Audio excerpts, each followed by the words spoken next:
What's good? Everybody hit the like button up. I'm somebody who respects everybody in this game, but now let's be 100 here. Everybody looked at this situation and they blamed Katt Williams for all Shannon Sharpe's problems. He's a grown man times 3. He about grown 3 times over. Katt Williams, and I gotta say this, all right? Stop idolizing people. This idolatry has messed up y'all minds. Katt Williams is a human being. He's read a lot of books and he's been around a lot of conspiracy theories from books. And you know, when you go around the world, yes, there's things he's seen in the industry. And there's things that have been going on. But to blame these 2 black men, as we knew they would be stripped apart because they did numbers without white people. There wasn't no white people present. They were there holding cameras. It was 2 black people breaking the stereotype that you got to have a white guy involved in order to be successful internationally. You see, what many people don't know is I had a video and still have a video that's on YouTube with 28 million views. Now, you don't get to those numbers unless it's international. Your video has views internationally. And it's not even a long form video. That was 14 years ago. But that video probably made more money combined. And this is before YouTube had that kind of money. I got my money outside of it because I knew how to license and do a contract. Now, these people, it was in a movie. But now, these people like Shannon Sharpe and Katt didn't always know how to do business. He did business when there wasn't no contract. He did business when there was just straight cash. But he's a man, and sure, he's going to say some things that are incorrect a lot of times. I think that he was just, I don't think he's a liar. I just think on certain things he just didn't know the facts. And he was just incorrect on some things. He keeps saying Jesus was poor. Jesus was not poor. That's just his analogy. It's a lot of black folks' analogy. But if you learn and if you read the books, you would definitely know Jesus was not poor. Jesus had a treasurer. His treasurer went with him everywhere he went. And if you had a treasurer, sir, you are not broke. The 3 wise men is not the only people that showed up to deliver gifts to the messenger. No. That didn't happen. So everybody came delivering gifts. So it's so many things that people, take wholeheartedly, and he's a man just like anybody else. I respect him. He's funny as heck, and we watch him, but we think that this man is supposed to tell our entire history. You be looking to Katt Williams to solve your problems almost. It's like people have to stop with this idolatry. I didn't, the earthquake thing, how's earthquake illiterate? It's like, come on, that's not even cool to say if he was. You know what I'm saying? It's not like Quake was dissing him. I could see if Quake came on there and he was disrespecting Katt Williams. And then Katt just wanted to throw a shot out there and just say, hey, you're illiterate. But that man is former Air Force. That's real. So how he's going to be illiterate? Now, you could joke about Shannon Sharpe all you want. Shannon is a man that's stuck. As I told y'all, that's his black family, and he threw and made a white girl who's 22 years old. He didn't listen to Monique. He didn't take any of these lessons to heart, and he's paying for it. And that's the worst part about it, is that you do all of these things, and it comes back full-fledged to bite you in the butt. And now you can't come back anymore. Now you're on the other side of the hourglass. And they didn't want Monique on that show. They didn't want her there at all on Club Shay Shay, but he was big enough to do it, and they let it ride. But yet, you let this 22-year-old white girl ruin you. All the money you worked hard for is going to her, not your children. You never showed your daughter until you got fired from Fox. Then you took her on a tour to New Orleans and showing her to try to show black folks, look, y'all, I ain't gay. This my black daughter. This my black thing. I ain't gay. It was ridiculous. When players know you used to joke about black women and why you don't want black women and all of these things, and you start going to white girls, but yet the white girls, you didn't mind spending the money on them. You paid for a woman's divorce so you could be with the woman, and then she left you too and married your best friend. And they invited you to the wedding and made you like godfather of the baby. That's crazy. But you paid the money for her to get the divorce. Because he wasn't going to let her out. So Shannon is somebody who's stuck. He don't know what he wants. And he's stuck in his ways. And that's his life. You know, and it's just that when you make that kind of money, Shannon, they coming. They coming. Whenever you in line to get what everybody else is getting, they coming. You think these people want you to have money? That is the dumbest thing I've ever heard in my life. They don't want you to have that money. Dude, have y'all ever had a white friend?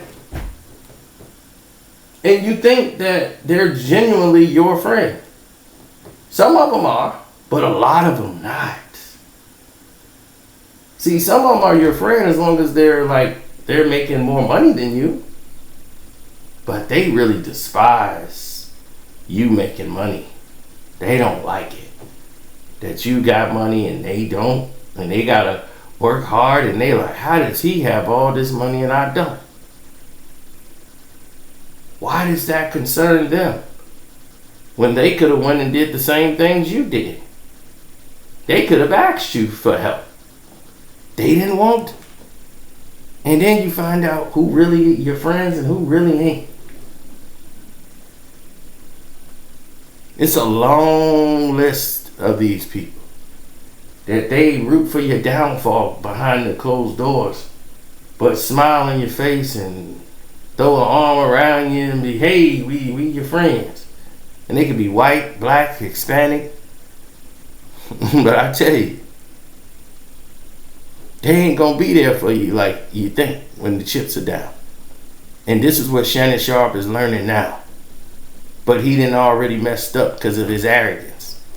His arrogance and everything is there. He think, well, we still got this, we still got the sponsorships, so we doing something right. Well, he better get to it because it's getting crazy out here. It's getting real crazy and people are out here and they are vultures. And what they want to do is tear you down at all costs. They don't like the fact that you have money. They don't like the fact you up there with Joe Rogan. They don't like the fact that you in that conversation.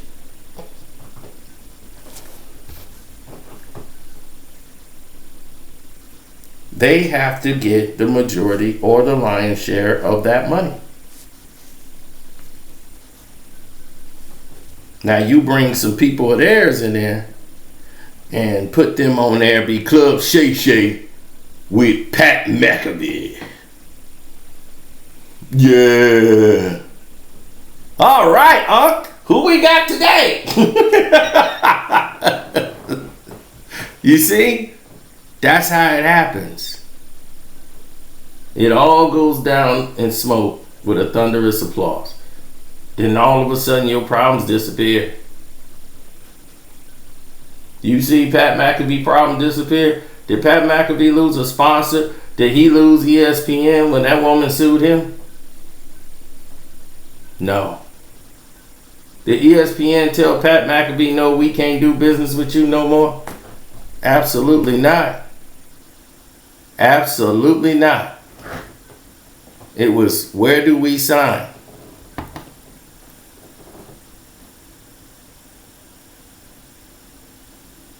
They could tell you any pretty little story come to their head.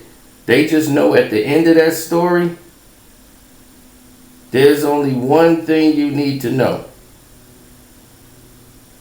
Don't fall victim to the slave playbook.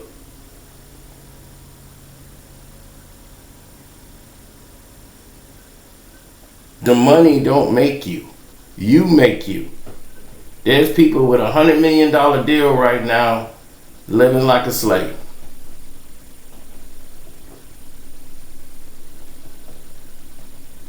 They can't leave a plantation, and they got to do what massa say at all times. And they got to like it. But he'll have $100 million. Gonna be, where you going, boy? Oh, I'm going over here to go on vacation. No, you ain't. You going to Phoenix. We got something kicking off a golf classic, and I want you to cover it. But I lose my vacation. You talking back to me? Oh no. No. I was just kidding. I'm just not interested, brother. Like, you know how it is. You know I be joking. I'll be on that plane first thing in the morning. That's what I want to hear. And after Phoenix, I need you to go to Idaho. It's a potato smashing contest going on. It's at 3 in the morning. You should be able to get there as soon as that event ends. You get back on the plane. Then you should be ready for first take early morning, Monday morning. All right, I'll see you back then when you get in. And then we'll talk about that vacation. We'll make it worth your while. You get to fly for free. Put you on a private jet. You can sleep on the plane. All right. Glad we had this talk. That's the way they want to treat you. The money is nothing to them. That's a drop in the bucket. Nothing to them. They need you because you mine, boy. You mine them. You get the other Negroes in line. That's why they pay you. You think that's money to them? No, fool. They need you to keep everybody else on the plantation in line. That's what you're paid to do. And you follow orders. And that's what you try to preach to everybody, is to be a sheep. When we're not sheep, we're kings. We rule. We don't get ruled. That's the problem. And everybody needs to understand that. But you can't when you have somebody like that who don't understand what it means to stand for something. See, he came in, the cool brother, and they broke his back just like a horse. Broke him in, stripped him down, kicked him out, fired him. He was in a cubicle at CNN, feeling ridiculous. Like, my goodness. And people were like, wait a minute, what is he doing? I just saw you on TV. Why are you not on TV no more? And then when they let him back in, when they didn't even want to, Skip Bayless got you back in. And all of a sudden, all of the attention changed. The room changed. Everybody in that room now, you gonna follow the code. You are not finna challenge authority. You gonna sit there with your hands in your lap and be a good boy from here on out. Once they knew they had you broke, oh, yeah, you can have the money, but you ain't leaving the plantation. the money ain't always good money. That's what we keep trying to tell you. And all of this idolatry, all of this, they love me. They love you when they need something from you. When you have nothing to gain from you and you can't do anything for them, stay true to the ones that truly loved you. Like Cheryl Underwood said, it's like, okay, you can love who you want. Even if you want to go get you a little white girl, go ahead. But why do y'all have to go and get the doggone big old Mike and Molly looking chicks? Like they the salt of the earth. Now you can love who you want to love, but you know, make it make sense to them. Like, man, you left for that? Y'all be picking the worst of the worst. Now, if y'all just love the big backs, and that's cool. It's just that don't disrespect the black woman. Y'all be, I don't want her. Look at her. She all short and big and high cholesterol. And then you go out and get Queen Cone Bundy. And be hugging all on her in Walmart. I'll be like, man, make it make sense. That just lets you know the brainwash is real. They teach you to hate your own, but love anyone of another race, no matter what they look like, sound like, act like.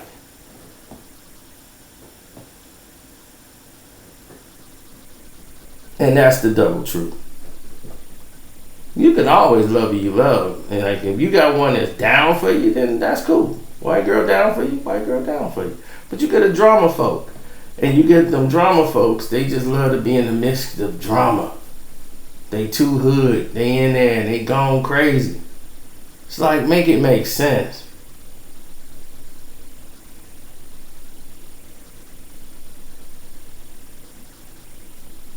No, interracial dating is crazy. Like, you gonna see all kind of craziness. You gonna see all kind of hate. People that's like, hey, I'm happy for you. They ain't happy for you. Those people be the main ones hating on you behind the scenes. So it's a learning experience, you know. So some people who believe that they are not that way, they are 100% that way, and probably even worse. When you find that out, you be like, oh my God. It's crazy. Oh yeah, families are rocks, you know. You've seen moms and dads not cool with it, and it's a mess, man. I done seen it go in many different ways. But it's like they say, you show black people, you be like, look at my white friends, and you see a whole army of people, like a whole bunch of white people behind. And then you text them white people like, hey, where your black friend? They point at the one black guy in front of them. That's the truth. That be true in a lot of cases. And then you start scratching your head and say, okay, now why? So anyway, I'm out. Hopefully y'all learned something from this video and it was very educational. And hopefully Shannon Sharpe will learn from this for the 5th time he didn't make this mistake, and let them use him as an example. And here we are, saying we told you so. Well, everybody told him so.